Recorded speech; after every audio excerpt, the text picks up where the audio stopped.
Alors je m'appelle Joris, Max Guys sur internet et ça fait 7 ans maintenant que je fais des HVF, donc des histoires vraies et flippantes sur YouTube. Et je viens pour la sortie de ma BD, le Backpacker Killer, qui sort le 12 février aux éditions Darkside. Alors on va parler d'Ivan Milat, qui est un tueur en série australien qui a terrorisé justement les backpackers, donc les jeunes qui partaient en sac à dos en Australie, qui les chassait en forêt, qui les tuait, qui laissait un petit peu des sortes de trophées à côté des scènes de crime. Vous verrez dans la BD, on a tout illustré, même les meurtres qui font partie de l'histoire. Vous allez pouvoir suivre à travers la BD l'histoire du début à la fin, et je vous dis pas comment ça se termine.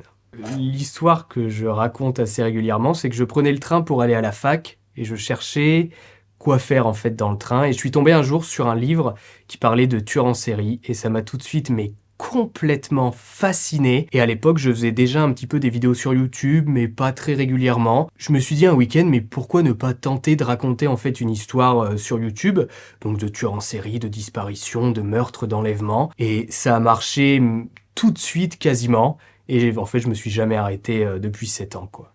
Alors en fait, la BD, c'était un peu la suite logique des choses parce que sur mes vidéos YouTube, donc les HVF, je mets des illustrations qui sont dessinées par des illustrateurs. Et donc, même les vidéos YouTube ressemblent un petit peu à de la BD quand on les regarde. Donc ça s'est fait vraiment naturellement. On m'a proposé d'en faire une, j'ai tout de suite dit oui. J'ai mis l'un de mes illustrateurs, Nicolas, sur cette BD. Et comme ça, le style des vidéos se retrouve dans la BD et c'est vraiment super.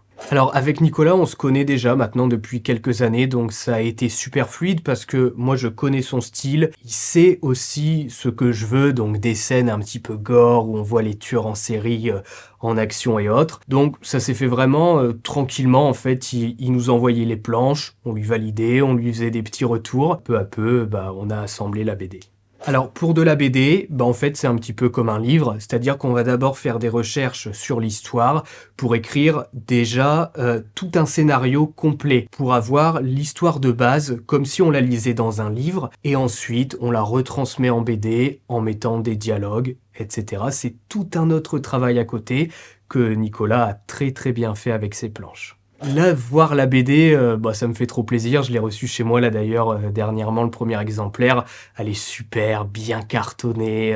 On voit les illustrations comme il faut. Donc voilà, je suis vraiment très content du format qui a été choisi pour cette BD. Pour 2025, on a plein de choses qui arrivent. Tout d'abord, dans un premier temps, toujours continuer YouTube et faire évoluer le format. Et puis avec Hachette, les éditions Darkside, on a beaucoup de choses qui risquent d'arriver. Donc n'hésitez pas à vous abonner au compte Hachette, Darkside pour suivre toutes les nouveautés qui arrivent.